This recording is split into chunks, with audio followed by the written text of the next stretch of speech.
cluster this year. The working clusters platform has been operational since last year. So we have for each working cluster, each of the 4 working clusters, 3 meetings a year. So this is the second of the working cluster 2. It is being co-coordinated by ICARDA and us at FAO, and it aims to discuss issues related to water productivity and everything that relates to enhancing water productivity. I think this working group is very important. Now I'm happy that we have also focal points from the countries that are joining us, which will give it even a boost in trying to align what we do with the priorities at the country level. So that is a good addition. Also, I'm happy that we've been successful in bringing in Livia and Hugh and Louise from headquarters and from the other our regional offices, so that we actually get this platform as an exchange on what we do, not only at the regional level but also globally. The aim for these working clusters is really beyond the exchange and knowledge sharing, etc. We were aiming to maybe go further for joint planning. So once we really know what we are doing together, we can jointly plan together, prepare proposals together, so that we align our work. I will not take more time, and I'll give my dear friend Vinay the floor. Over to you, Vinay.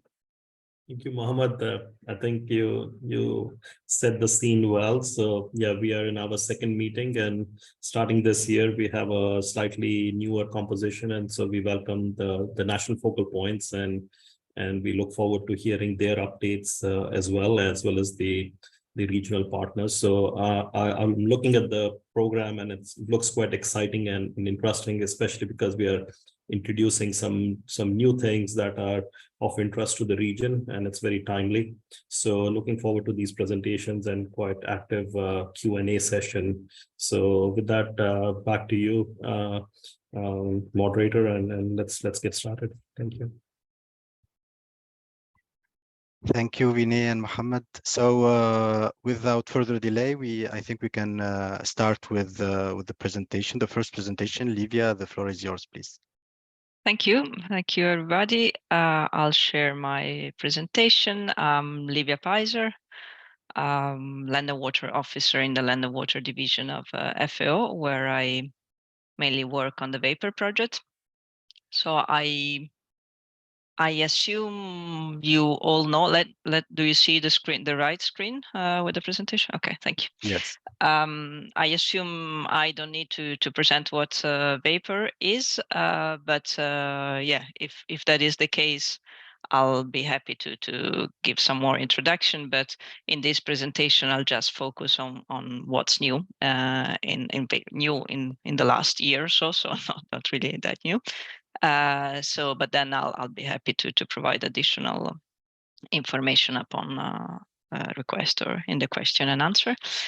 So to recap briefly, we are now in the phase 2 of Vapor. That is still an initiative that includes 3 main components, one being the database, the Vapor database expansion and maintenance, second one being the capacity development, and the third one being the implementation of tools and recommendations at country and global level. We still have the same partners, that is IHC Delft and IMI, the main international partners. Then we have many national partners. And the main resource partner is still the Netherlands, although we have many additional satellite projects, let's say, that are being funded by other agencies. So when I'll just go quickly through what's new in these 3 main components, starting with the database that is still currently covering Africa and the Near East. with different levels of resolution.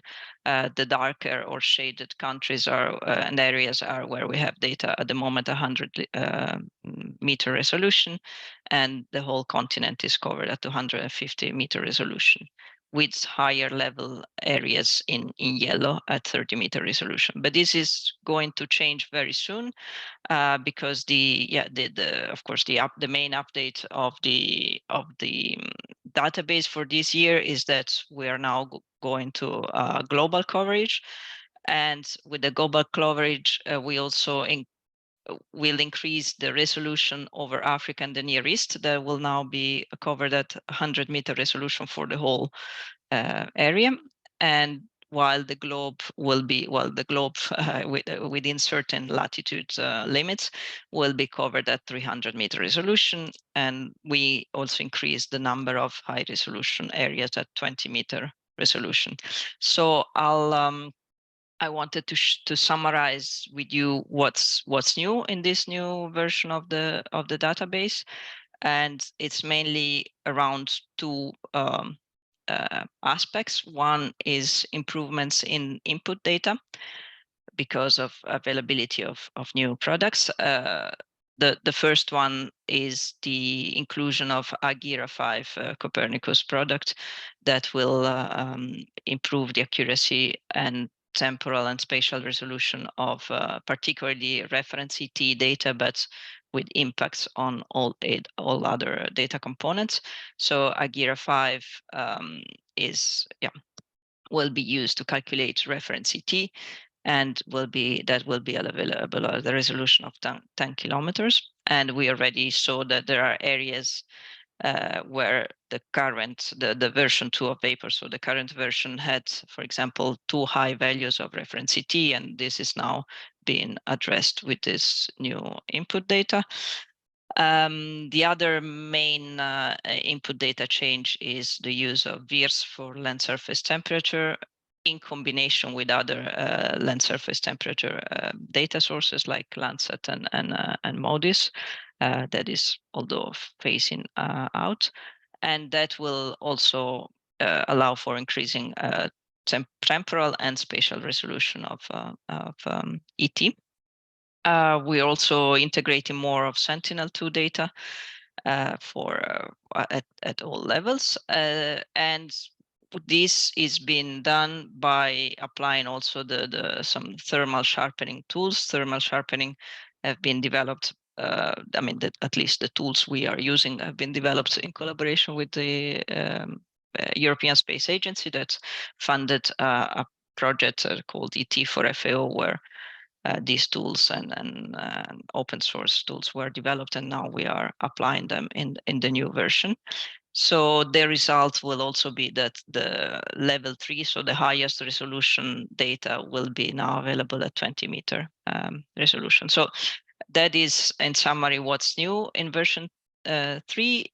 The data 100 meter resolution is currently being processed for publishing, so we hope it's really a lot of data, and because this higher resolution means that the size of this data set is really huge and hard to handle, and our IT department now is working hard to make it available in the next couple of weeks or so.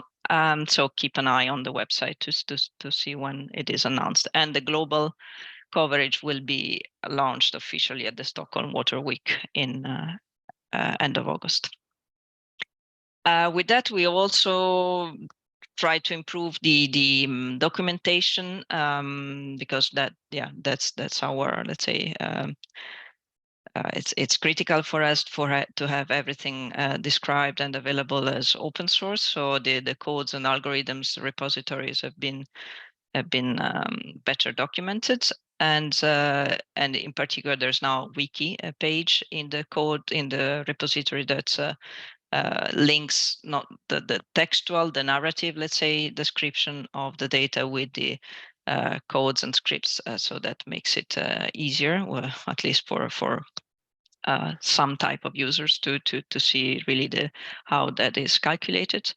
And we've been working on making a open source version. Well, it's all open source, but a Python implementation of Vapor that allows for calculating Vapor datasets where they are not available, or for different, with also, for example, you may want to use different input data and so on. So with this PyVapor, you can customize, let's say, the Vapor calculation and for a given area or time.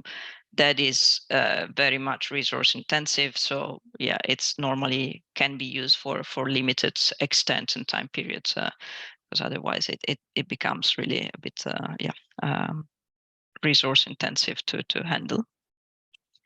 And when it comes to the second component, that is capacity development, capacity building, there's many things happening at country level with trainings on the ground being offered in all countries. But at the global level, I'll refer to that in this presentation.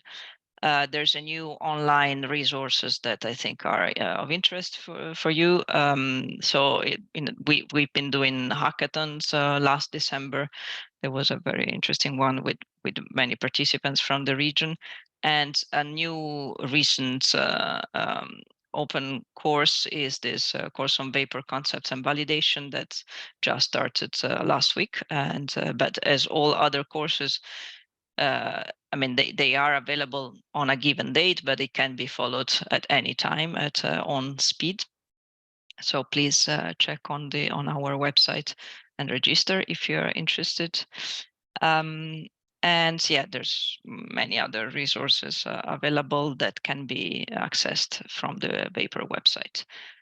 Also one in particular, because now we in this cluster, it is about water productivity. There's an online MOOC that was developed in the framework of the Water PIP project that also particularly focuses on water productivity and the different aspects of water productivity, not only the biophysical, but also economical, societal, social, and other types of water productivity. So that is also accessible through our website. So when it comes to the last component, a few updates that I could give is that this third component is about co-develop and co-design implementable solutions, and that includes a wide range of activities, from supporting policies to developing smartphone applications. So it very much depends on the country's interest. But on top of that, EMI and IHE are also developing a gender and social inclusion strategy to explore the implications of gender and social inclusion in developing this type of tools and solutions. So that's something that it just started with field visit and research in Jordan and Tunisia, but we'll of course share when preliminary reports are available. And when it comes to this range of solutions and tools, we try to target different types of users, from the farmers and users of application, for example, or advisory service, to irrigation scheme managers or river basin authorities, up to policymakers on a national level.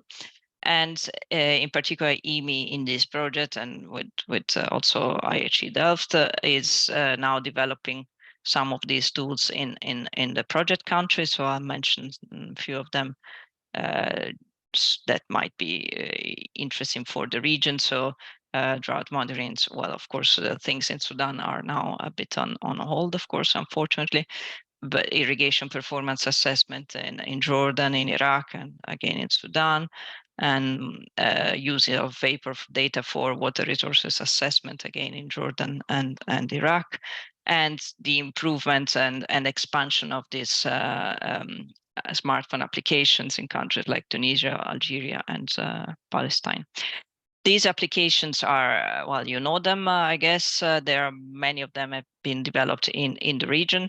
So particularly now in Tunisia, for example, the project is working together with the national partners to expand the functionalities of the E-Ray app to further add crops and areas.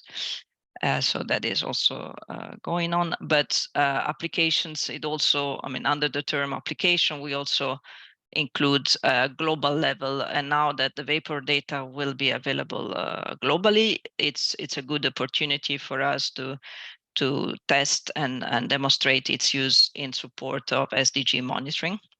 So IHE developed a preliminary dashboard for estimating agricultural water productivity only with a focus on agriculture, of course, in support of monitoring of 641.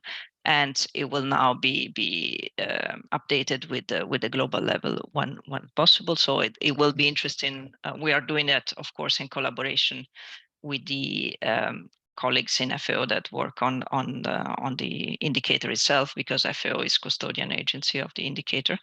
So we hope that there will be interesting outcomes of that that we could present to the countries in the region.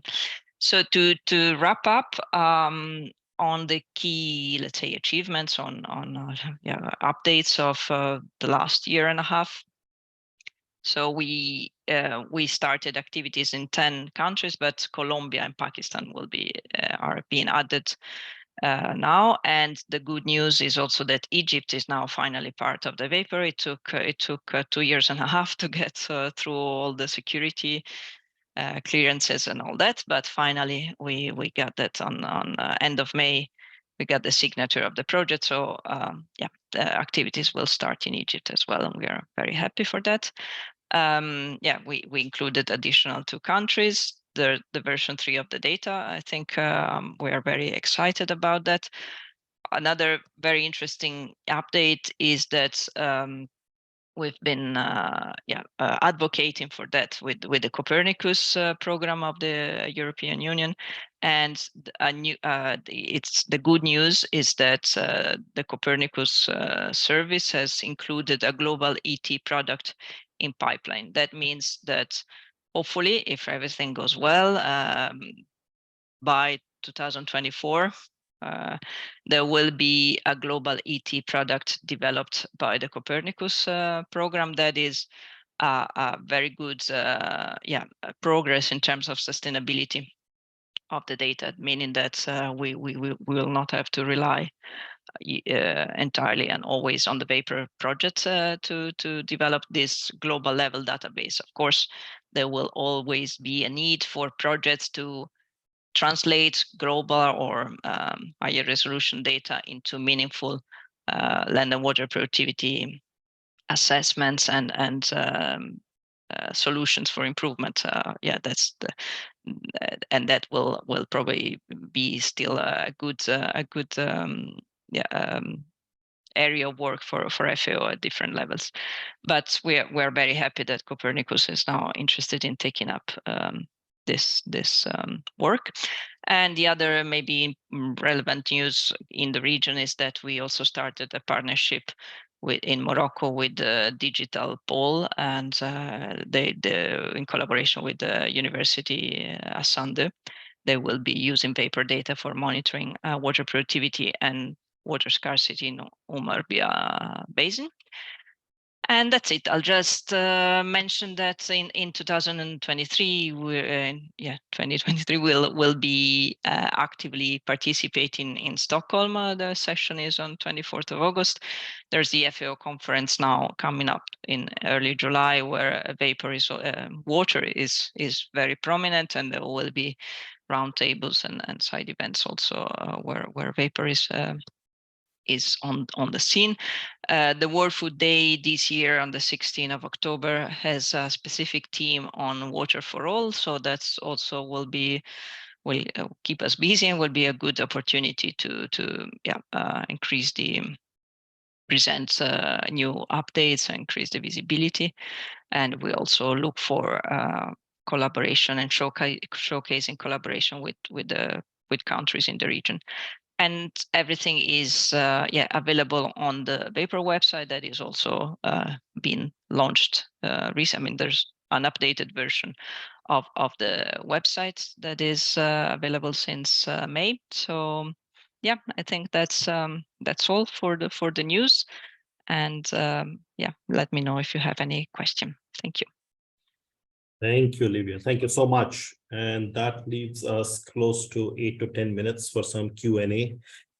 Colleagues, you can start raising your hands or start posting your questions in the chat, and we can take some questions for next few minutes.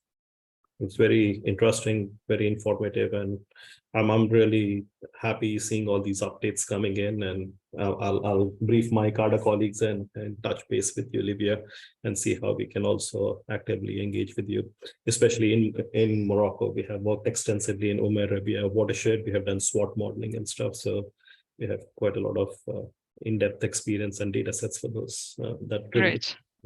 Yeah, no, good to know. We'll definitely make sure that you are invited, or at least one your colleagues in the kickoff meeting of this collaboration.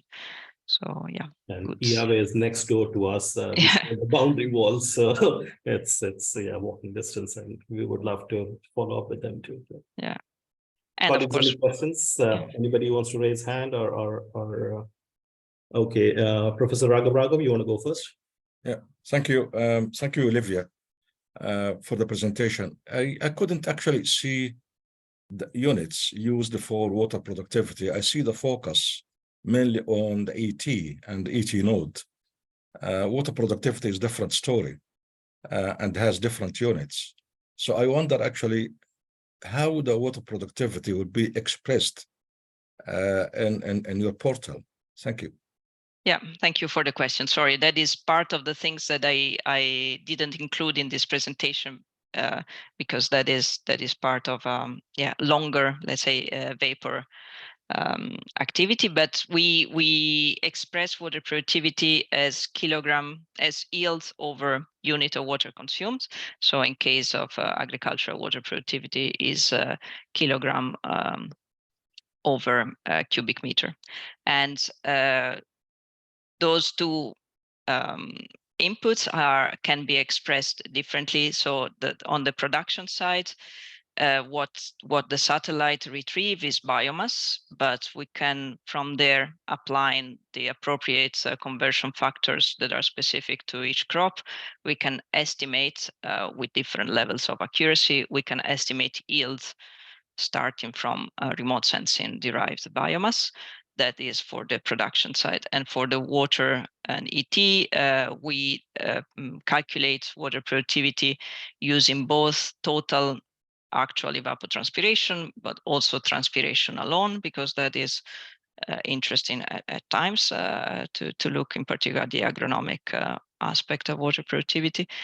But there's also, in other cases, they've been trying to include withdrawals and consider different aspects of the water use part of water productivity. So there's different dimensions of water productivity, but indeed vapor calculates it as biomass over actuality. That is the standard definition, let's say. I hope that. Well, we usually use the yield rather than the biomass when we calculate productivity. At the same time, what we face as ICID, always getting the values of how much water applied, and there are some difficulties to get that, and from different sources, even from ministries, and also if you have that high resolution remote sensing, you might find one field irrigated by drip, another field was furrow, and another field was basin irrigation.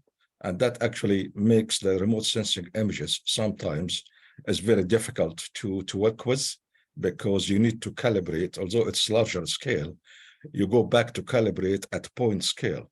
So there is mismatch between the remote sensing scale and the scale really that you calibrate with. We faced that in several occasions. So there is some really complications. It's not really straightforward or as easy as maybe someone would imagine. It's a lot of work to get to the final yield and how much water applied to calculate the water productivity. Yeah, I absolutely agree. I mean, I could never say that calculating water productivity is an easy task, and that's why we believe that integrating both the remote sensing for having a larger spatial and temporal coverage with field information, with local information is the way to go, and that's why we partner with national institutions in countries to translate the remote sensing based information into meaningful field level data. So, for example, I don't know, in Sudan we have we used to have until recently a very active collaboration with the Hydraulic Research Institute in the Gezira irrigation system, and they would basically use the remote sensing data and compare that with water supply data at field level. And also when it comes to calculating yield, of course I agree, the water productivity definition is yield per unit of water consumed. But remote sensing provides biomass, then you need some local data to be able to translate biomass into yield. So again, the combination of remote sensing and local knowledge is always a requirement. Excellent. Thank you, Livia. I think we can take one more question. Khalil, you have your hand up for some time now. Khalil from Jordan Valley, would you like to pose your question?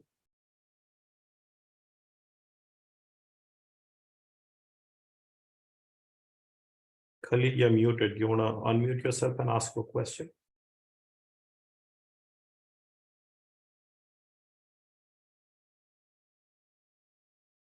It's muted. Yeah. Khalil Absi from Jordan, do you want to speak?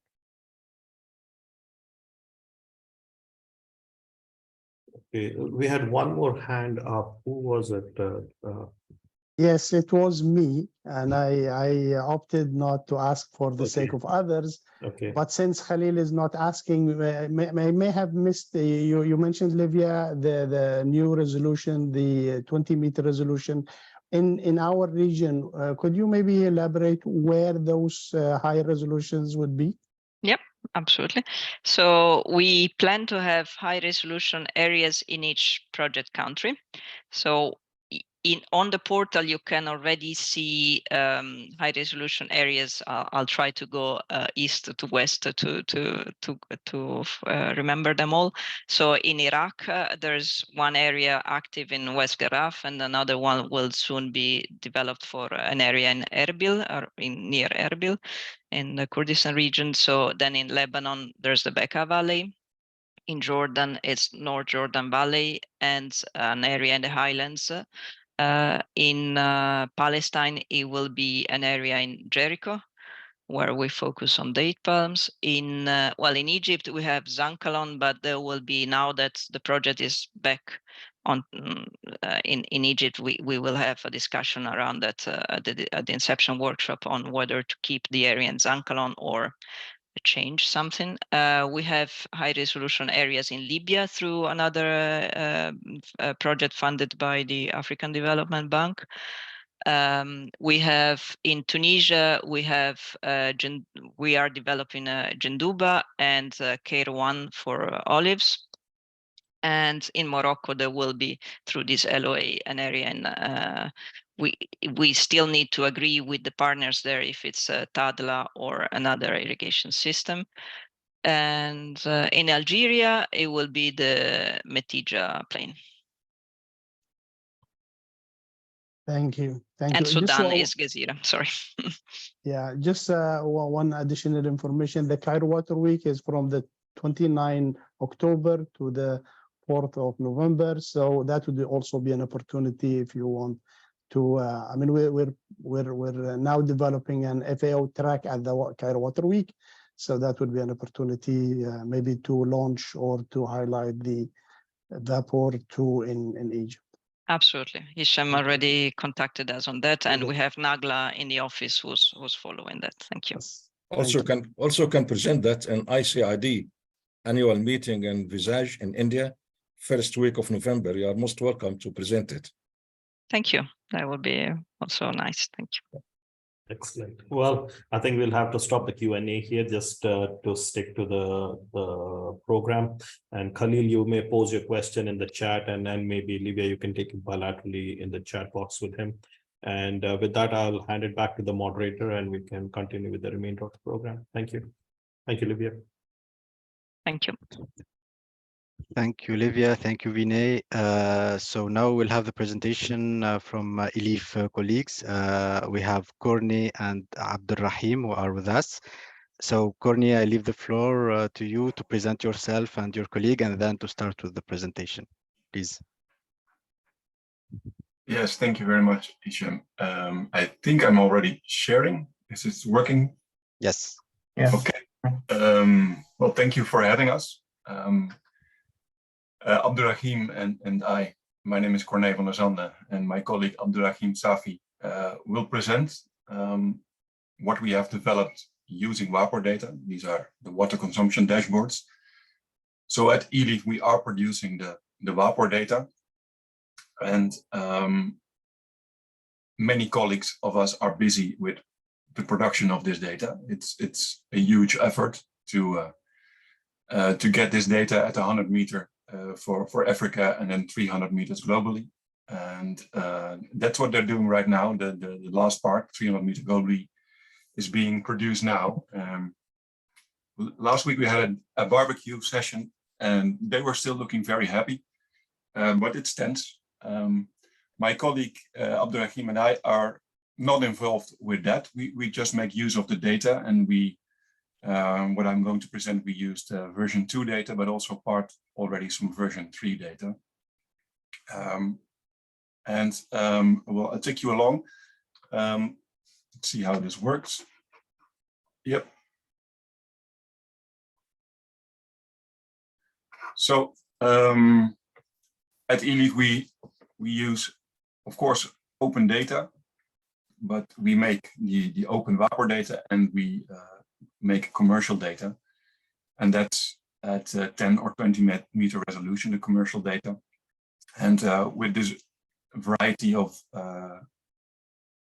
resolution, we can be flexible in making the right solution for our clients. Yeah, I think it's working. It's a bit a practice for me. Morocco has been mentioned already. ELEAF has been working in Morocco before. This is a part of the Tensif basin. So Livia mentioned the basin of Arabia, that's more to the east. We've been working here in 2019, and we used the 250 meter data. And we can see the variation from year to year in the basin. We also used the high resolution data, 10 meter resolution, to look in more detail at irrigation schemes in this basin. And this is a snapshot from the scheme west of Marrakesh, and you can see the high consumers, and with the in dark blue, for example.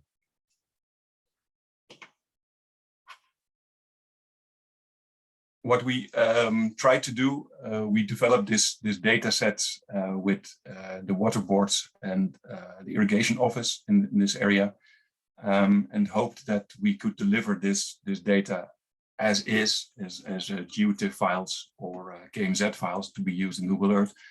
But it appeared that it's actually quite difficult to make this data actionable in an organization as a river basin authority or irrigation office.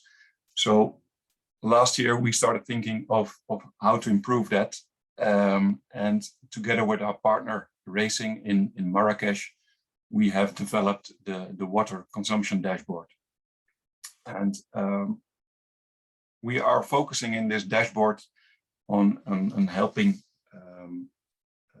basin authorities, scheme managers, and also farmer advisory services to make better decisions on the data that is available in WAPOR.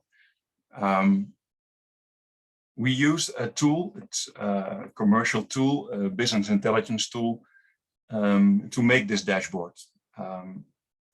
And this tool enables our clients to focus on policy making, law enforcement, and monitoring interventions.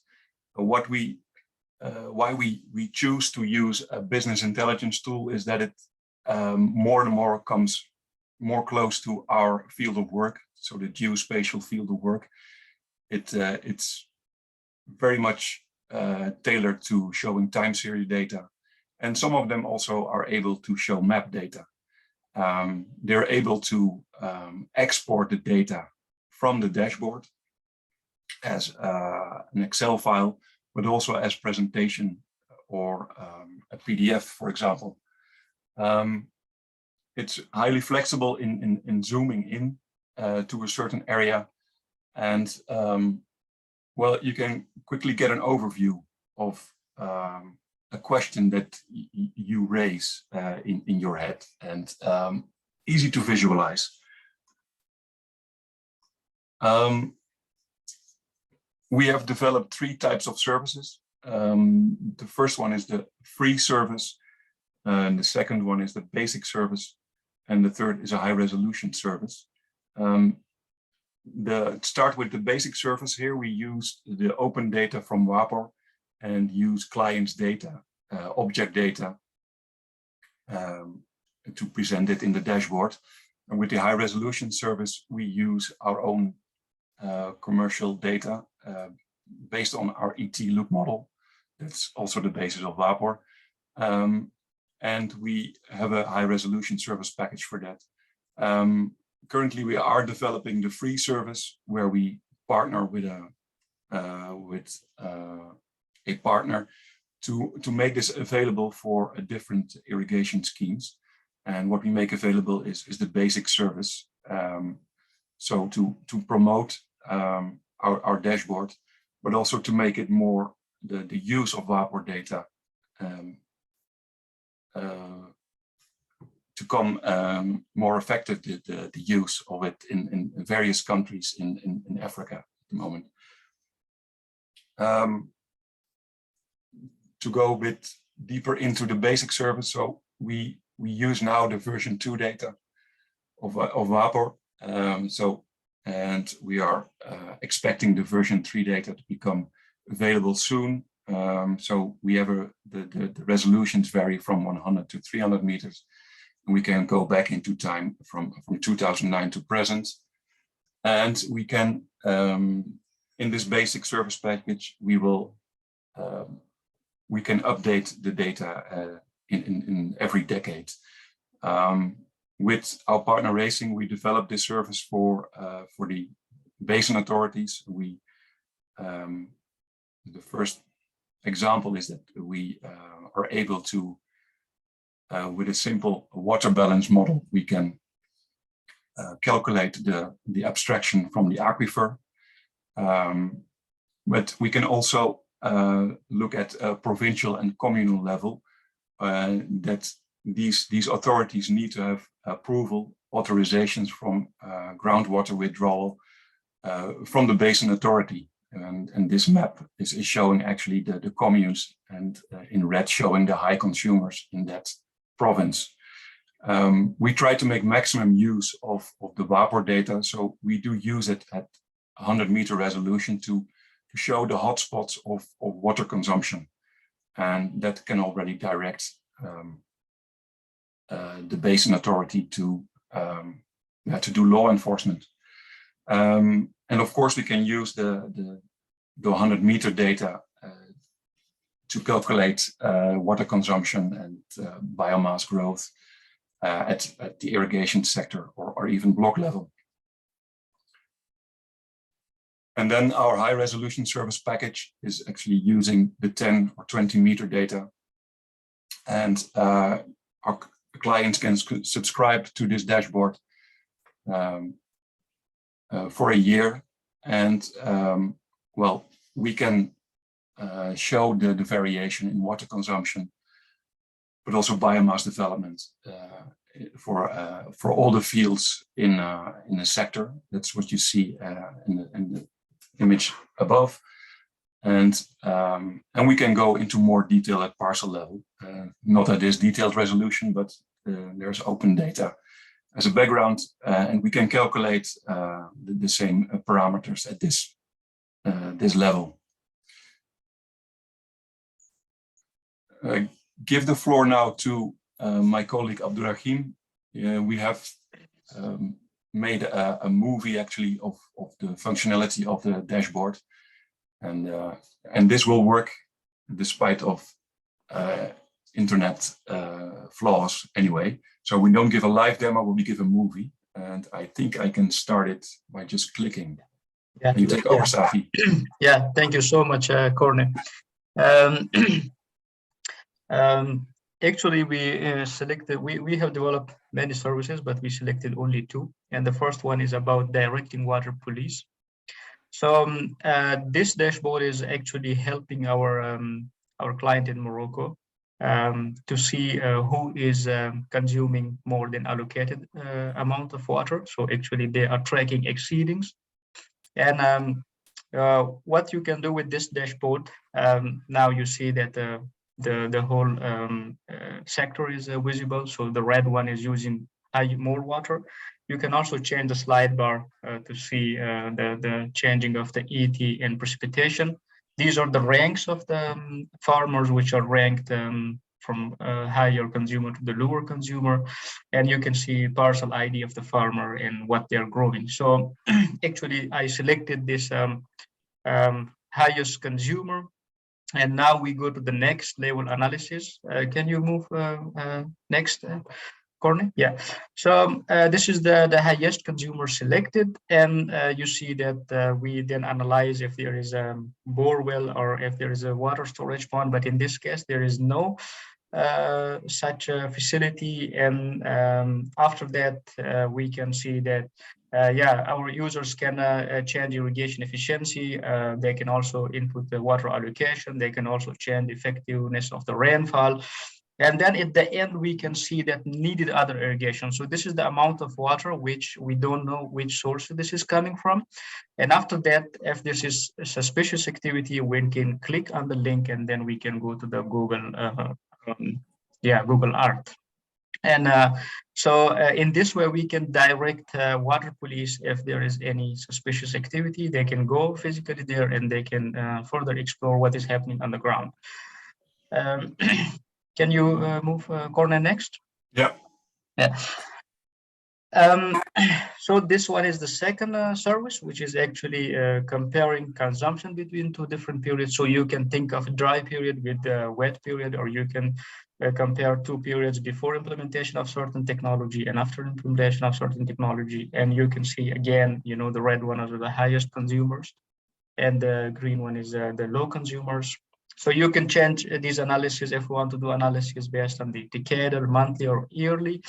You can change the level of the analysis, and you can change period first and then period two. And at the end of the analysis, you can see what's the difference. So here in this case, we see that the 56% increase in water consumption from period 1 to period 2, and there is a 19% increase in the precipitation. So actually, this is a good. You can get a good overview of you know, what happened after we switch to the technology, or you know, if there is a drought happening in period 2 or period 1. So it's you can get information, really quantified information in million cubic meter or millimeter per decade. Yeah, that was it. Yeah, we just showed you the recorded clips. We were thinking maybe if there is a problem with the internet, so we didn't give you the live demo. But anyways, if you like to visit, to explore our dashboard, we can share links which you can play with the dashboard and you can further explore. Some of the dashboard we can share, which are shareable with everyone. Thanks. Yeah, thanks, Safi. Over to you again. Yeah, thank you very much, Safi. I go to the next one. Here I well, we have made our dashboard, and I show you a project we just recently finished. And this project was about a modernization project, converting the house, that's a plane where gravity irrigation was being done, and it's been converted to drip irrigation, and the open canals have been converted to pipes. This study has been done together with the irrigation office located in Marrakesh and the World Bank, and that financed this project. And they, of course, they want to know what's happening actually. Can you see that after modernization, there is less water consumption? For this, we used, for this comparison, we used actually WAPOR version 2 data from 2009 to 2022. And in this area, in this scheme OLED guide, mainly olive trees are growing, and there is some intercropping. There's cereals are being produced, and also fodder crops. The conversion to drip irrigation in the fully modernized blocks has been done in the season of 2017 and 2018. So they used the season from September till August. To be noted is that there have been a large decrease in precipitation the last years, not only the last year, but it's already going on for 3 to 4 years. And also the availability of surface water from the dam has become less in this area, and it led to a complete shutdown in 21, and the last surface water was delivered in March 22. To show you the severe situation in this area of Morocco. What we can see from WAPOR version 2 data is that before and after the conversion, we have here the columns showing before conversion, here after conversion, and then the change in percentage. Well, there's some positive numbers that there is a decrease in water consumption, also a high decrease in precipitation, and the NPP, the net primary productivity, increased, and that resulted also in an increased water productivity. Although these are nice numbers, we do have to be careful with these numbers, because there were only a few years available after modernization, so from 2018 to 2022. What we can also conclude is that most probably the farmers have overcome the shortage of precipitation and surface water for drip irrigation with groundwater. And most probably the drip irrigation did improve this, or contributed to a higher water productivity. But this is at the 100-meter data that we used. We also look at the high resolution data. And this data we used was the 20-meter available. We calculated for many years from 2016 to 2022. Again, the year of to drip conversion was 2017 to 2018. So only 1 year is available as a kind of reference year before the modernization. That's the season of 16-17. And then we have like 4 years available after the conversion. You can see actually the allocated surface water by the irrigation office was in the first year almost 3 million cubic meters, but in the last year only 800,000 cubic meters. And also the observed precipitation has decreased a lot to 30%. With the dashboard we created, we calculated with the observed water consumption from the WAPOR data or from the high resolution ET-look data and the observed precipitation, we calculated the needed water consumption and the water available from precipitation. And we could guesstimate as best possible how much water was needed from other sources, from groundwater. So in the first year, some 400,000 cubic meter was needed. And in the first 2 years after conversion, no water was needed. That is in line with what the irrigation office observed as well, or said as well. And in the years when the drought started in 2021 and 21-22, there was an increase of groundwater needed.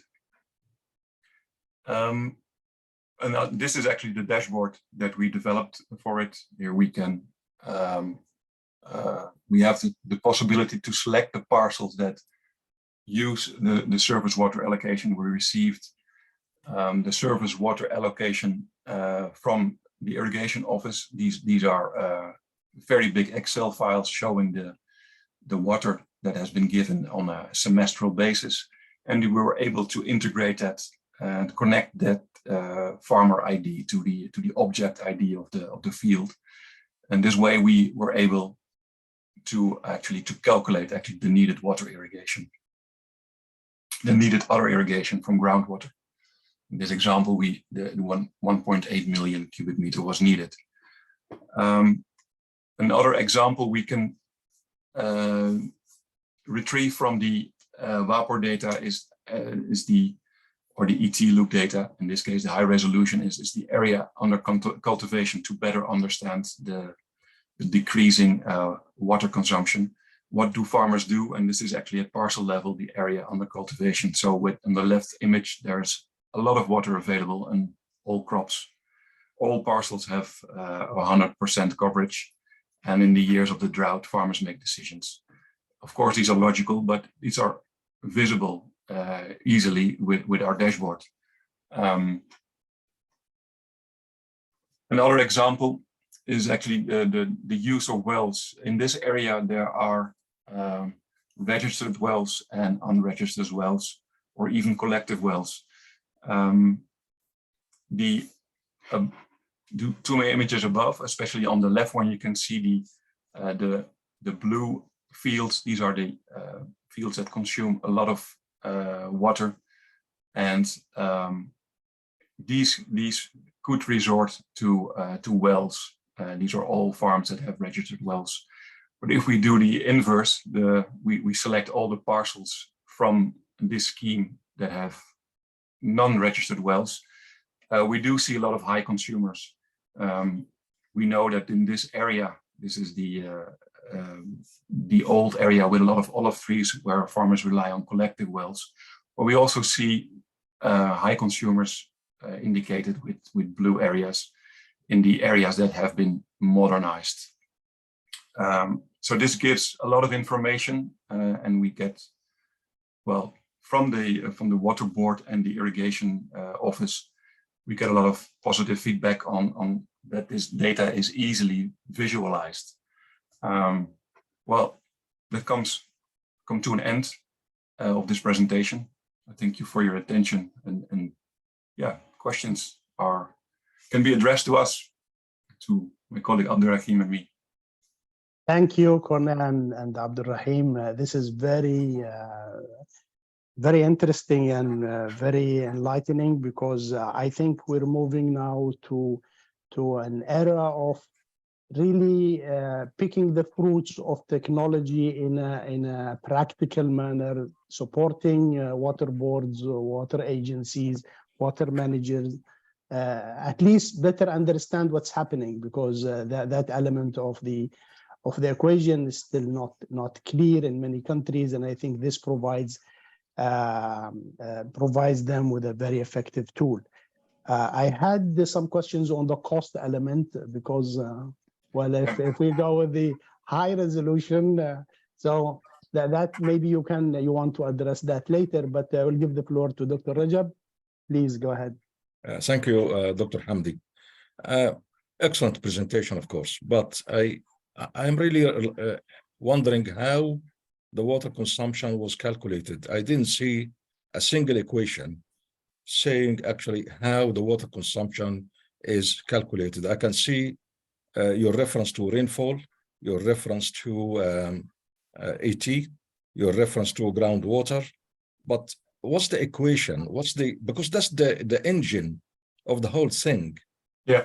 And that engine, that you have a car, a nice car, but no engine in it to show. I would love to see the engine. Yeah, thank you. Yeah.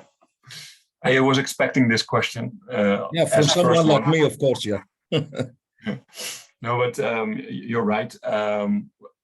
Actually, I only had 15 minutes, and I want to inspire on the actual use of the data. And of course, this engine is explained to our partners in this development. This equation is, we use the observed evapotranspiration and interception from vapor. We use the observed precipitation from vapor, and to our best knowledge, we apply an irrigation efficiency and an effectiveness to the precipitation. And with this, we can calculate the needed, or actually the consumed water by the crops per parcel. By extracting the water consumption and the precipitation, we can come to the needed other irrigation. And I know this is a very simplified one. There are many ways to calculate the effective precipitation. It varies through the year. We know that there is an assumption that we do on the irrigation efficiency. Before modernization, we use an irrigation efficiency of 60%, and after modernization of 75%. This could be probably higher. And I know that we have done a simplification of this, but I think this simplification is needed to come to a dashboard that allows user interaction with this data. And of course, we can always improve and put more local data in. Yeah, I hope this clarifies from the perspective of the rainfall. We compared actually the CHIRPS data from vapor with the local rainfall stations, and it got a good correlation of 0.8. But of course, yeah, more could be verified with data from the field. And when we collaborate with the irrigation office or the water board, we also encourage them to help us setting up these parameters and giving more local data of such a scheme. Abdur.Rahim, do you have some other comments too? Yeah, I would just like to compliment. That's a really good question, Dr. Ragab. As Livia in her presentation also explained, that vapor is really powerful if you combine it with local data and local information. In answer to your question of how to convert biomass to yield. So of course we need harvest index, and that is coming from the ground information. So we did the same in our dashboard.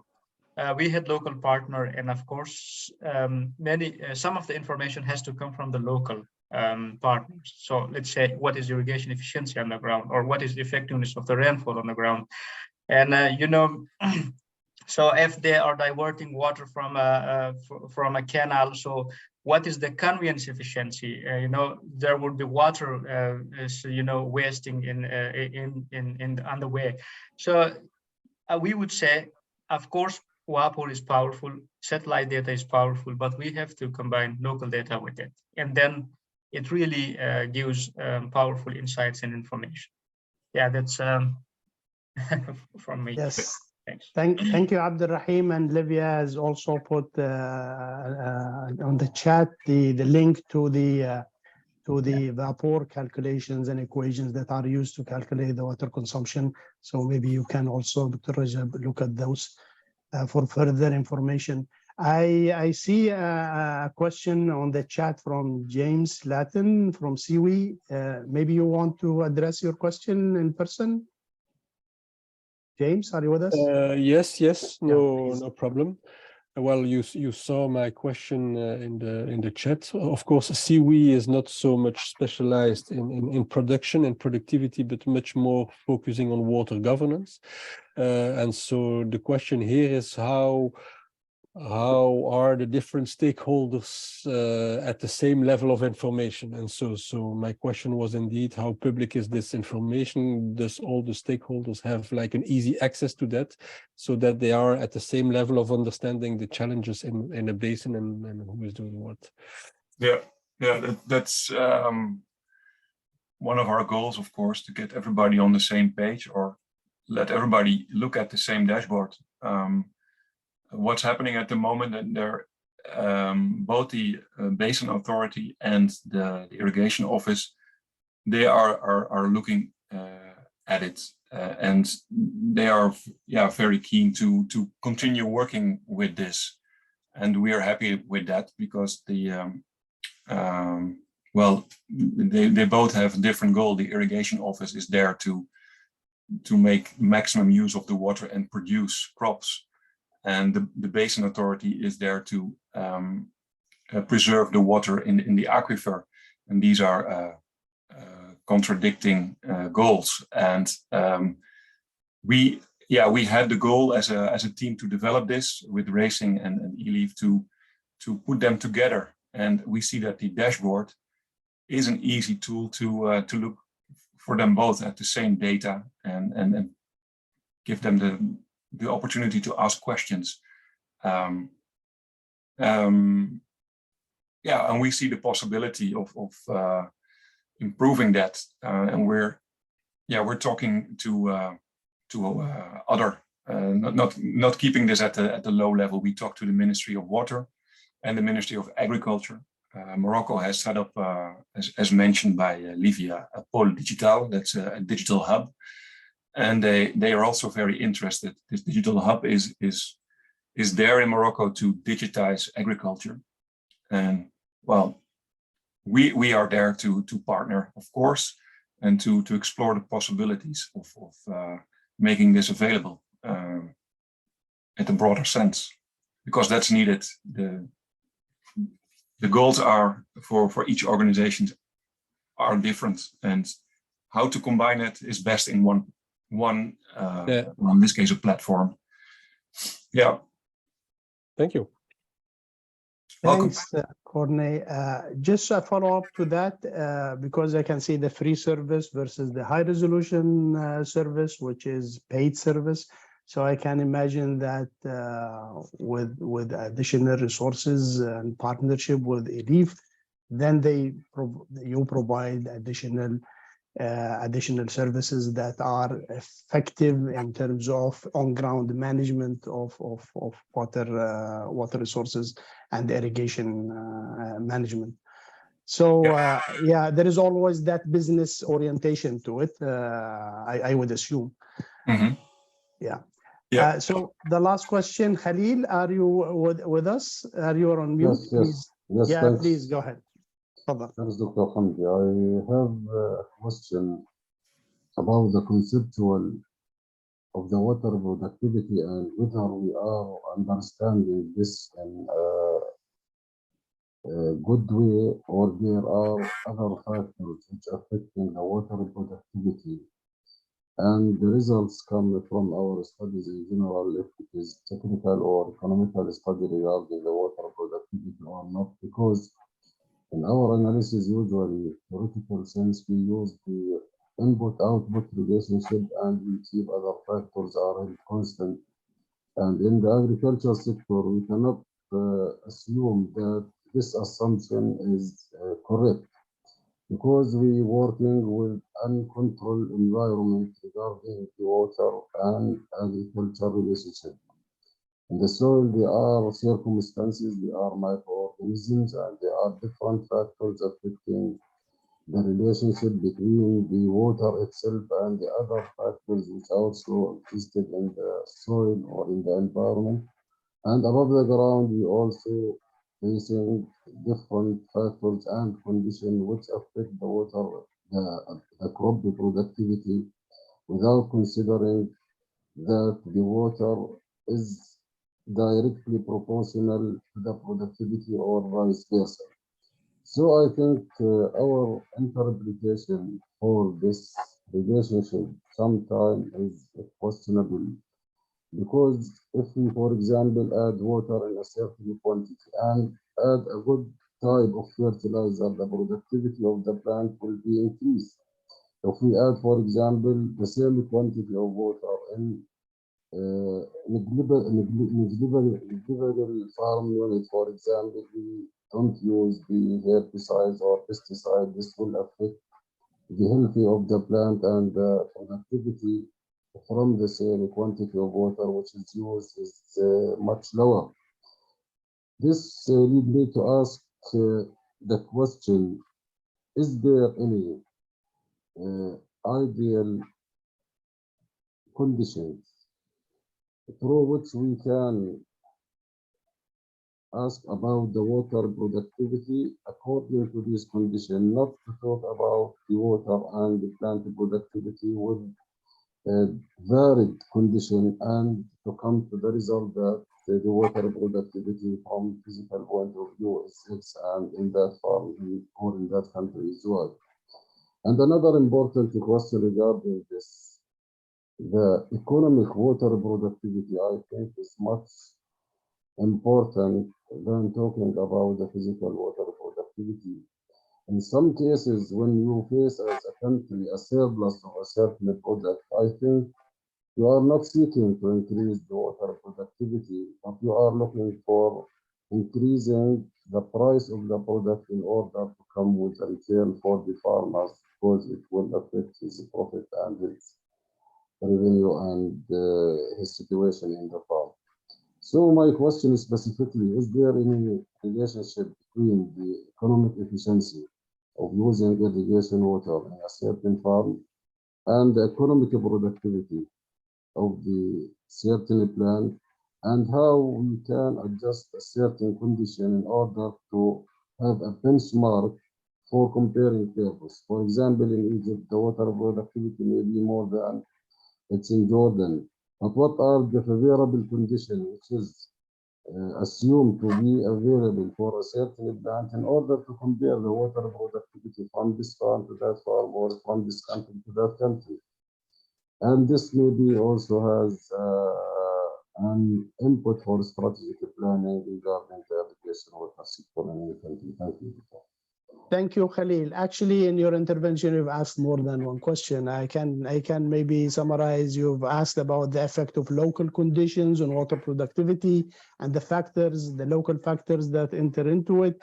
Also, the relation between economic productivity and biophysical productivity. And well, look, you look at it that economic productivity is more, and you want to see the relation between the two. So if you maybe Corné can try to address these elements. Yeah, thank you both. I think we understand very much. It's like what we observe with a satellite is what we measure, is what we see from the evaporation and transpiration, and we cannot tell from above if the water consumption we observe, if it's really meeting the demands that the farmer has. And we cannot see what the farmer is doing actually in terms of inputs. I think that's obvious. So I think this product, how I see it, you could use it as a proxy to have a talking image. If extension services use this, and they talk to water user associations that are also present in this irrigation scheme, for example, they can show the differences of water productivity and evaluate with them what are the reasons of lower water productivity or higher. I think we, as a service provider, we cannot aim for higher if you are looking from space. What we can do is facilitate this and be open to integrate it with local data and also work with local partners. Therefore, we work with Racing, our local partner in Marrakesh, and we're expanding that. We need this model. And also we need a lot of data from the clients. What I like with this business intelligence tooling, it can be even open. It can be easy configurable. We do not put the clients into some kind of vendor lock-in. There will be a lot of tooling becoming available and tailored to this need of presenting massive amounts of data in a very efficient way. So I think the coming years, you will see a lot more in terms of this. I think we're just at the start of putting this in an easy scale to the clients. I hope this answer does help a bit, because it's a complex question. Yeah, it might take a whole session if we want to go in depth in it. So I would hope that Mr. Khalil can address you through email or of course, the yeah, chat. we'll be happy to. Take it further. Musa'ad Aglan, I thought I saw your hand. Maybe the last question before we move on. Yeah, thank you so much. Thank you for the organizers and thank you for the nice presentations, which they are really important for the water governance and water resources management. I'm not expert in BAB or on such software, but maybe it's a general question to the experts. In the first presentation, we noticed that there are steps to cover the largest possible area of countries. And in the last presentation from ELEAF, the coverage is limited to a specific area or specific basins. So my two simple questions are, what is the difficulty of covering an entire country? And to what extent, and this is the second part of the question, to what extent can data be updated, given that there are continuous variables, such as land use changes and climate change? Thank you. Mm-hmm. We have made this dashboard to not only let it work in Morocco, we have developed it now in the Tensift basin, but we are talking to scale it to nationwide, and then to understand what are the necessities to incorporate in such a dashboard. First, be successful in Morocco, and then scale to other countries. But of course, it's scaling to other countries is more easy when WAPOR is global, and in Africa, the resolution will increase to 100 meters, and it will be very easy to scale for us to countrywide.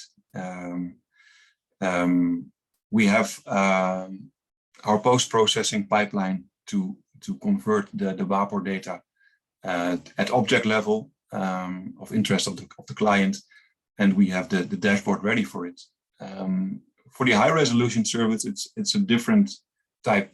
That is more costly, and together with the clients, we have to identify actually the business cases in that. And currently, we are exploring on what the costs are of producing this. We produce at the unit of 100 by 100 kilometer Sentinel-2 tile, and we are ready to target the whole world at this resolution of 20 to 10 meters. And but the business case must be identified for the client to step into this. And well, it depends per client what the severity of drought and climate change is to step into that. Hope that helps a bit. Second part of the question, I don't know. Okay. The second part is to what extent can data be updated, given that there are continuous changes? Yeah. Oh yeah, indeed. Well, we do take into account the land cover. Now we take into account the, if we are working at 100-meter resolution, we use the land cover map that is supplied by WAPOR or by ESA World Cover. But if you're looking at objects as a sector or block level, we would like to rely on the data that is available from the customer, from the clients. So we rather integrate local data because it most probably will reflect a better state on the ground. What we can also do is do crop classification at or land use classification, land cover classification at 10 or 20 meter. But that can only be done in collaboration with people on the ground to collect ground truth. So again, it needs collaboration to make the quality of the product higher. That's an honest answer. I like that honesty because there are some experts who tell you that everything can be measured remotely. And of course, that is not the correct state. No. For the sake of time, we'll have to stop this discussion here and I go back to Hichem. Sorry for taking longer. And back to you, Hichem.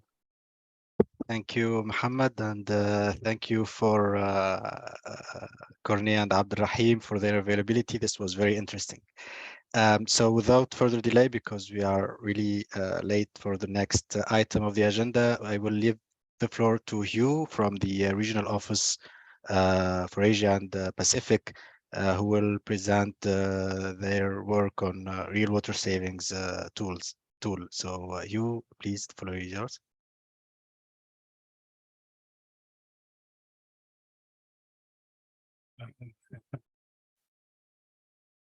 So just, can you see that? Yes, we can see it. Yeah. Okay, cool. So first I introduce myself. I'm Hugh Turral. I'm based in Melbourne and I'm just a part-time consultant with FAO RAP on the Water Scarcity Programme. So I'm giving this on behalf of Louise Whiting. The presentation was done by Devesh Balbasi, who is from the FAO office in Bangkok, and he's attending this meeting. So we may talk to him. And the work for this tool, the real water savings tool, was done by Dutch consulting company called Future Water, who many of you will probably know. So it's Peter Drugers and Gace Simons and many other people. All right. So we're going to a little bit of a different level of sophistication. So I just contextualize it by our interest. So we have a water scarcity program for Asia and the Pacific. That is in many ways emulating some of the work that's been done in North Africa and in the Near East. And we have learned a lot from them. Of course, the context is very different. So the overall objective of Water Scarcity Program for Asia and the Pacific is to, in the long term, achieve sustainable use of water resources and prepare countries to adapt to a future with worsening water scarcity, which will be further exacerbated by climate change. And we conducted a bit of a scoping exercise between 2019 and 2022 on the extent of water scarcity, the policy responses to managing it, the modeling and remote sensing capacities within 10 countries within the region. I suppose the philosophy is that when water is scarce, governments should be able to allocate water clearly and transparently to different users according to stated priorities. And to do that, you need to have good water accounting. So although we're starting fairly, well, we're starting about now in Thailand, Indonesia, and Vietnam to do some more serious water accounting, you know, we're quite far behind. What's happened elsewhere in MENA.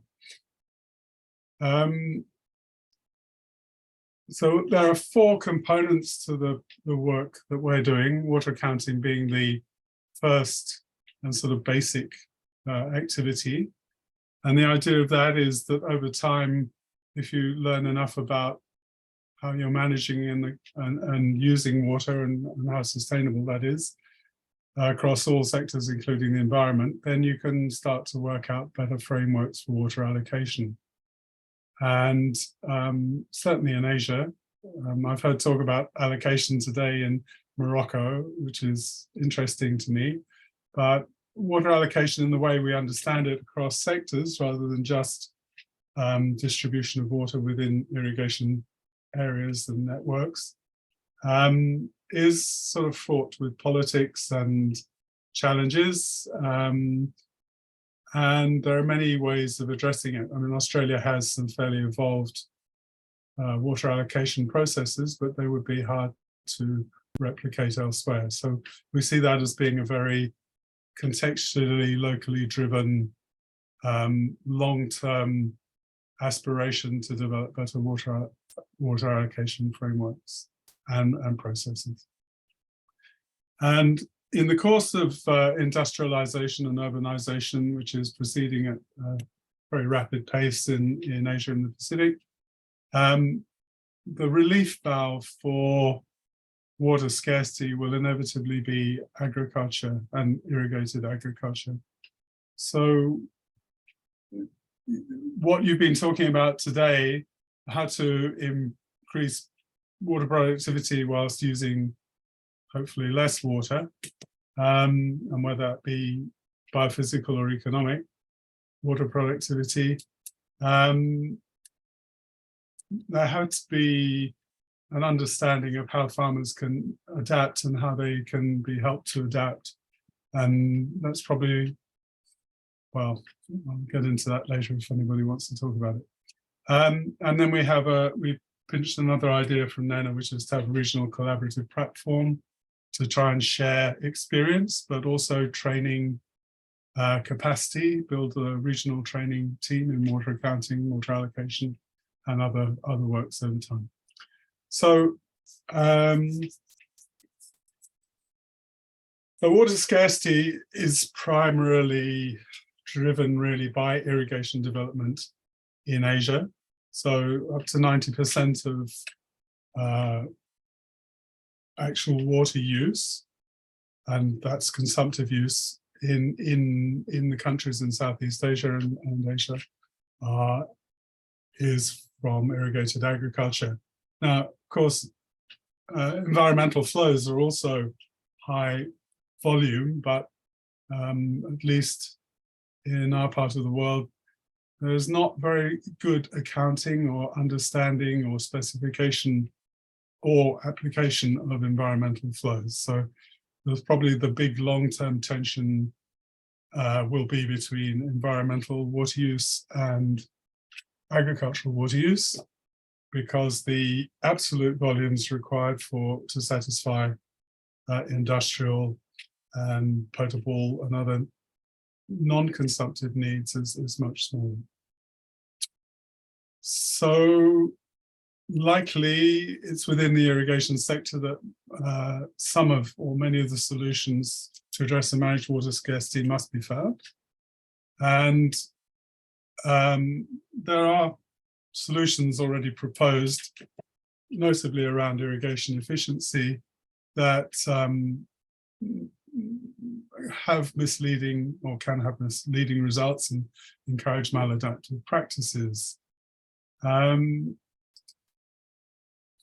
So the misconceptions of water saving fall on the efficiency of use. So the classic response to water scarcity in agriculture is say, well, we'll improve our efficiency and we'll use less water. But do you actually use less water? And the key to that is that efficiency as a measure is the measure of the amount of water transpired divided by the amount of water supplied at some point in the system, either at the field or a whole irrigation system. And when you increase the efficiency, by definition, you increase the proportion of transpiration. So you increase the net consumption of the water that you deliver. And that may have benefits in terms of higher productivity, higher production, so higher yield, maybe better water productivity, maybe poorer. But it doesn't save water in the sense that that water is available for someone else to use. And so, especially water savings, apparent water savings at a field scale are not necessarily translated into savings at a system scale, and even less so at the scale of a river basin.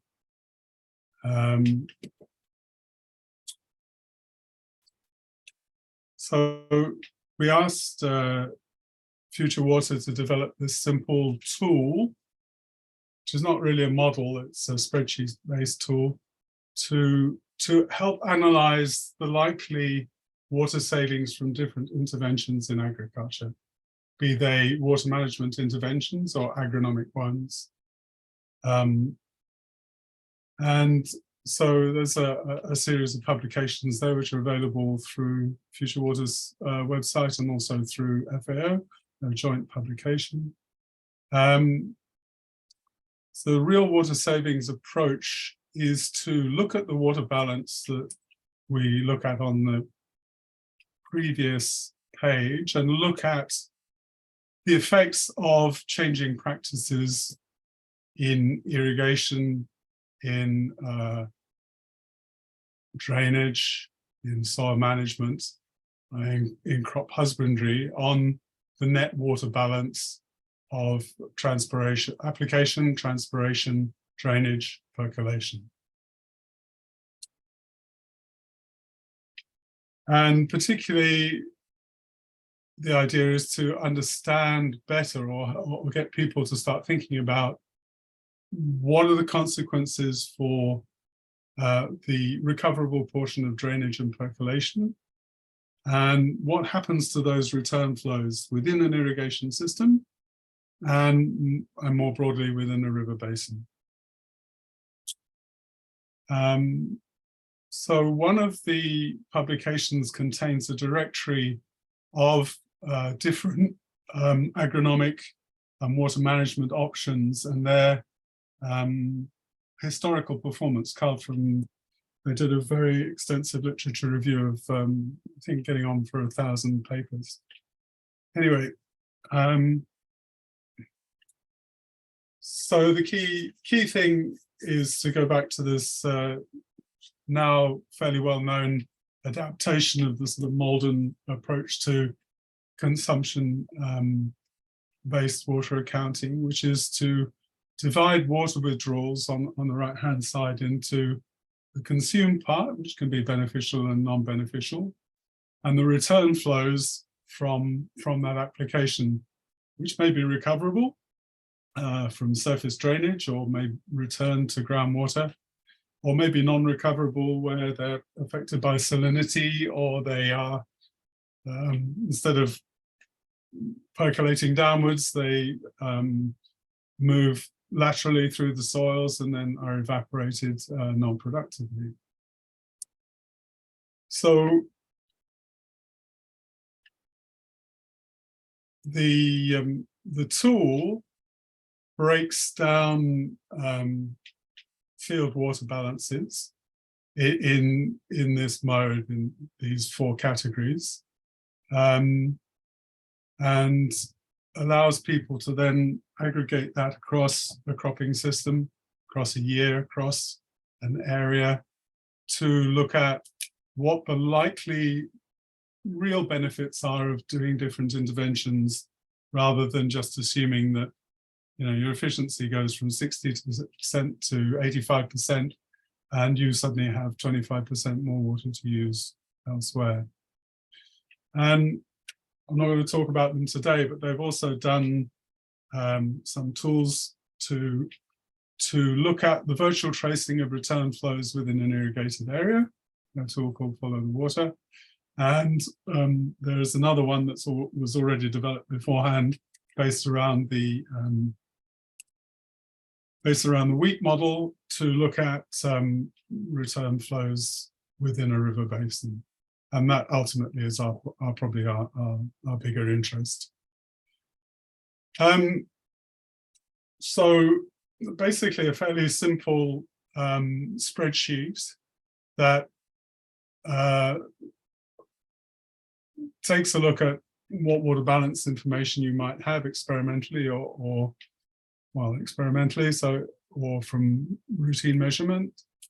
So in terms of inflow and outflow, and you have a reference scenario, which is your historical one. We haven't put numbers in this particular spreadsheet.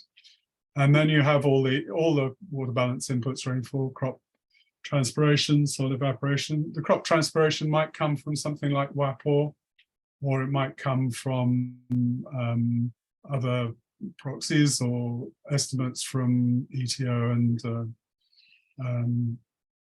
and crop consumption factors, estimates of soil evaporation, drainage, percolation, production. So it allows you to amalgamate the total values of those components across a landscape and the cropping systems within that landscape, compared across a number of scenarios with one or two or other interventions compared with a reference. The input data that's been used in the directory and in the trainings and in some of the studies that have been done so far are derived from field trials, from remote sensing, secondary crop data, crop statistics, or from simulation modeling using FAO crop. So there is a way of directly inputting aquacrop data that's calibrated or developed for a local area directly into the model to look at, to the tool, it's not a model, to look at this partitioning of the water balance and determine where real water savings might eventuate and might not. Drainage and percolation has to be derived from field measurement, but obviously field measurement at a broad scale is pretty patchy and often not instrumented. So that will often again be approximated, I guess, from field trial data. Right. So a number of case studies are done around the world, but there are two here that we'll very briefly go over, one for Iran and one for Nepal. So Iran promoted drip irrigation to save water and claimed a water saving of 26%. And a smaller paper at a much smaller level of analysis in Nepal claimed 75% water savings from the implementation of drip irrigation. So as part of training exercises initially, actually, in both these countries, REWAS was used to analyze the real water saving. And in both cases, they were found that there was a net increase in consumption of about 10% with reduced return flows. Now, obviously, what happens with your net water consumption depends on how water is distributed and allocated. So if you have a constant allocation and you use drip irrigation, all other things being equal, your efficiency goes up, your consumption goes up, and your net water use goes up, and the interest and your yield and production will go up. So the interest in doing more drip irrigation, having more production goes up. So if you can expand your area to make use of the apparent savings that you have, then you'll do that. Many farmers don't have that option, but within an irrigation system at a larger scale, that may be the case. So you will still get some net savings across the whole landscape. So in the Nepal case, the basin scale, the actual saving was found around to be 6%, which is maybe still worth having, still good, and 10% in Iran. But the interesting thing is that the real water savings mostly arise from agronomic interventions and husbandry interventions, rather than from land and water technology and practice in these two cases.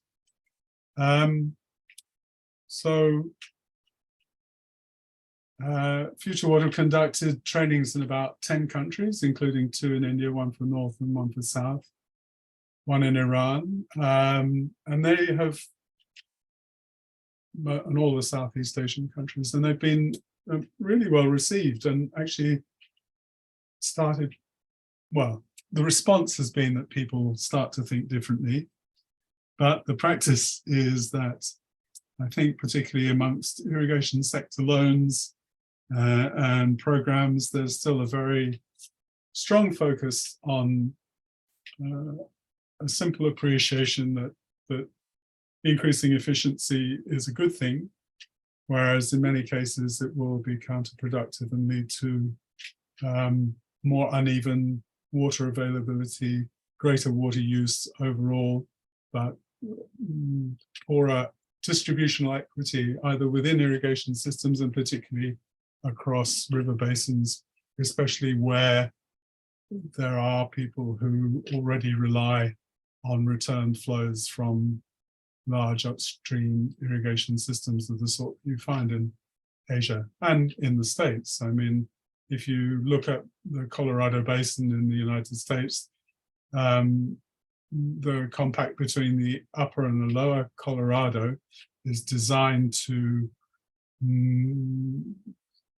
ensure that lower riparians in the lower basin keep their entitlements or their allocations, whatever happens in terms of changed water use, improved abstractive efficiency in the upper basin. So people are very aware and have been for a long time in the Colorado of the importance of properly accounting for return flows and managing water use so that those return flows are maintained for the rights holders downstream.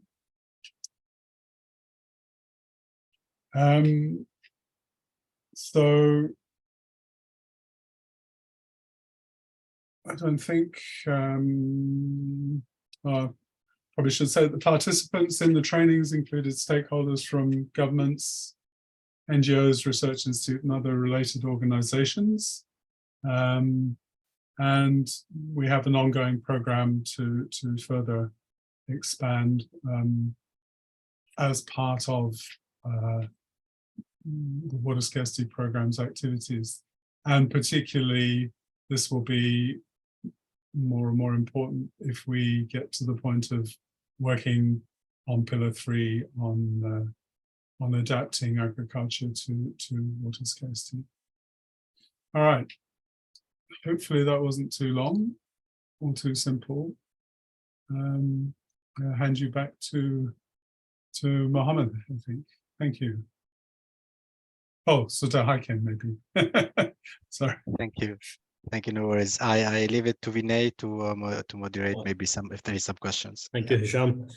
We have to close the meeting in about 14 minutes from now, and we still have updates from partners to seek. Oh my goodness. So we have a couple of questions for you, Hugh, in the chat. One is like, how is Revas very different from the IMI finger diagram, the popular finger diagram? So if you want to take those questions bilaterally, but if anybody wants to ask one question very quickly, and we can unmute you and ask one, but probably we'll have to take these things in the chat. Professor Ragab? No, I can do them in the chat. Yeah. That's fine. Keep Professor going. Ragab, you have a question that can be answered quickly? Yeah, well, one question related to why water saving at farm scale cannot be manifested at basin scale. And that's one question. The second question is that don't worry about water use efficiency because what's lost upstream will be gained downstream.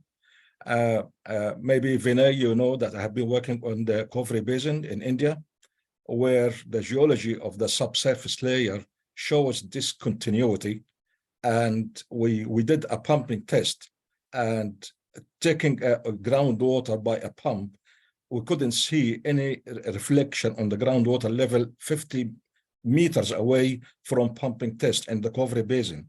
So the idea is that don't worry about water use efficiency, and what's lost upstream will be gained downstream. That depends very much if the subsurface layer, number one, is saturated, number two, is continuous, number three, it is as smooth as butter, which in reality and in nature doesn't exist. That's my two questions.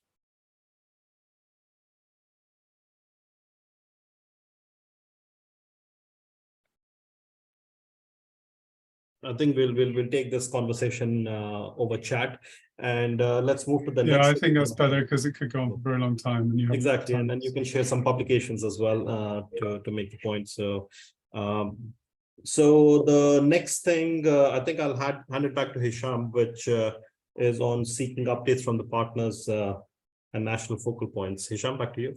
Yes, thank you, Vinay, and thank you for colleagues for these interesting presentation and discussion.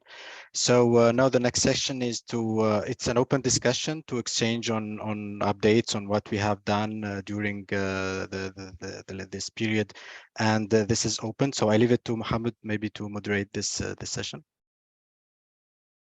Yeah, well, as was said in the beginning of the meeting, that we have national focal points joining us.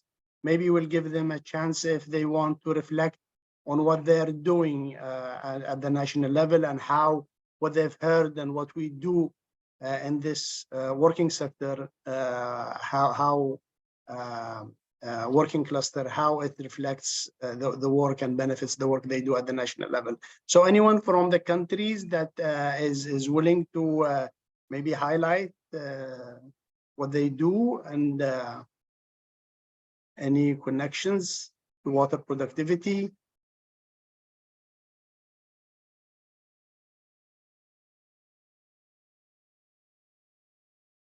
No? Yes, Ibtisam. Ibtisam, please, go ahead. Okay, I just want to thank you for this session and the great information that has been presented. And I want to say that here in Palestine, we are working in developing our work in water productivity, because we know how important this for us here in the Ministry of Agriculture to expand our work.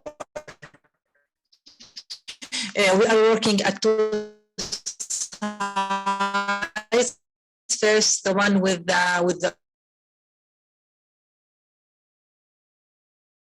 through the Batoul project. Now we are working in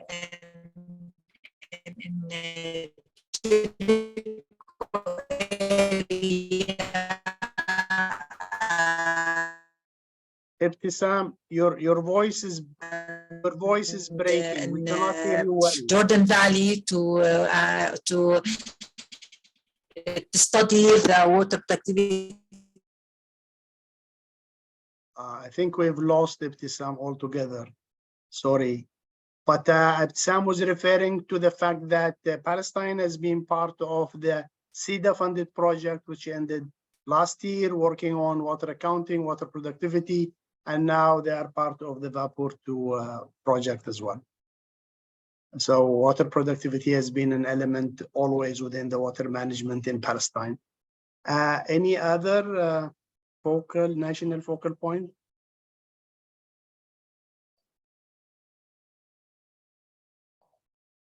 I'm sorry for disconnecting. Could I complete? Yes, please go ahead. Okay, okay. The idea of our work in Jericho area and in Jordan Valley is to organize the agricultural production and also to restore the water resources there through enhancing the production of high economic crops and trying to minimize the other production of the crops that they don't have that much of water productivity.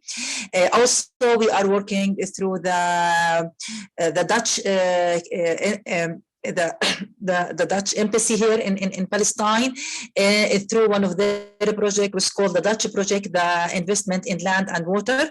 We are going to study all the areas that they have introduced their project there, and we want through the file shapes and the coordination that they will provide us with, we are going to study how this project that they have implemented has affected the water productivity here in Palestine, and how their projects have a positive impact on the agricultural sector. And hopefully within the upcoming few months, I hope that we will have some results about how the project that has been implemented in Palestine in investment in land and water has a positive or negative impact on the agricultural production and in the water productivity of some project. These are our activities in this side from water productivity, and I hope that we will have more activities that we can share with you. And thank you.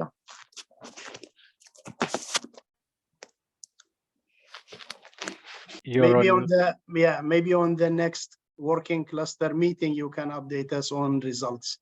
Mr. Absi, Khalil Absi. Yes, thank you, Dr. Hamdi.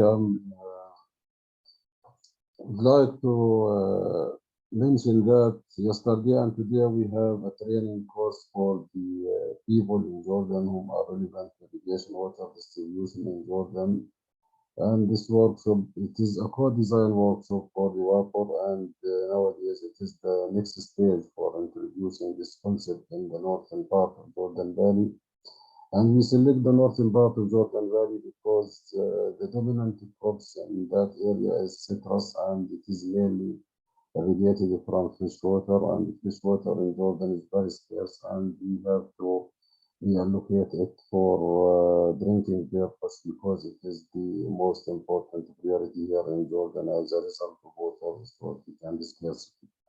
Nowadays, the people are training on developing this tool and to implement it in the northern Jordan Valley, hoping that we can make use of this advanced technology in calculating the water productivity and water use efficiency. And we assume that the result will be successful. In that time, we will transfer this technology to other parts in the Jordan Valley. But here, Dr. Hamdi, I would like to point something because I'm not on the technical level here in Jordan Valley Authority, and we really confronting with the concept of water productivity and the high value crops. And I think there are very many limitations regarding the inferential of the concept of high value crops and high productivity, because it needs to be planned in a good manner. For example, in Jordan Valley, the date palm plantation is very profitable for the farmers, and most of the people who are working in cultivating such a plant classified as businessmen. And the date palm at the beginning was very profitable and was exported to different European countries and countries, and the revenue or the return on the cubic meter was very high. The farmers in the Jordan Valley, as usual, they want to expand in this because it was very profitable. Assuming that, and we have a very big request from the farmer to increase the water allocation for the date palm because the area is expanding and expanding and expanding. So in this sense, I think we should be very careful not to expand the areas which is, for example, cultivated with high value crop in a certain period, and to let them to grow all the Jordan or the most of the Jordan Valley with this crop because it was high value crop considered. This will resulted in surplus in the future. Assume that we are expanding more and more and more in the Jordan Valley. This will be a result in surplus of this fruit, and then we will face a chronic marketing problem regarding the marketing this high value crop.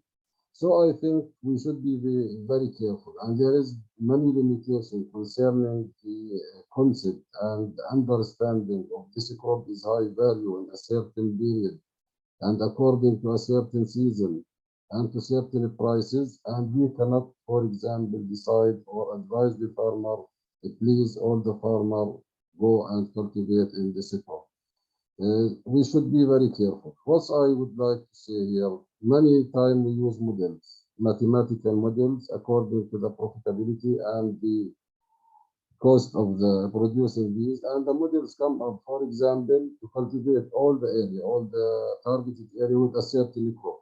And this is from planning point of view is not acceptable because there should be a pattern for the crops.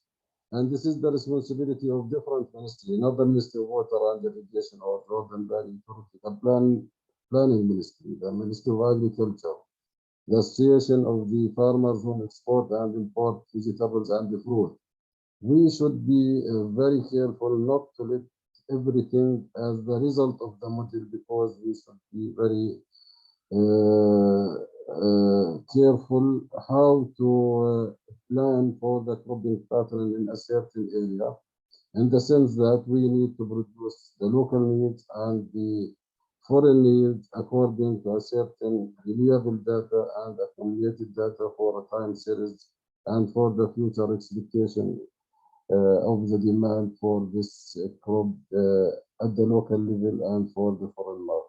Thank you, Dr. Thank you, Mr. Khalil. And you are correct. Usually, the moving into higher productivity, unless it is really viewed and planned correctly, there is always socio-economic implications for it. And also, if groundwater is being used, there is always an impact on the sustainability of the resource. Sorry, Musaad, we will have to cut it short here, and I'll give the floor to Vinay to close this meeting. Sorry, Musaad. Thank Vinay, you over so to you. much. Thank you so much, Mohamed. And yes, indeed, it's been very interesting, very informative, and very interactive session, thought-provoking. So I'm glad everybody tried to stick around till the very end. Lots of questions were answered. Lots of questions remain to be answered. You can take them bilaterally. And like Hichem said, we will be sharing these presentations after the call, so you can continue having the conversation with the presenters. But we could not spend enough time on giving floor to all the partners and national focal points to capture. I hope you can continue sharing your updates by email as a reply to Hichem or reply to all to the invitation that you received for the Zoom call. And we are on the top of the hour, and I'm sure many of us have another meeting to catch, so I won't take too much of your time. So thank you so much for joining, and looking forward to see you all again in the next meeting that we'll have later this year. So thank you so much. Yep. Goodbye. Thank you. Thank you. Have a good Bye. day. Thank you. Bye. Thank you. Bye. Bye-bye. Thank you. Hi, everybody. Thank you. Sorry if I took too much time. Thank you. Thank you very much.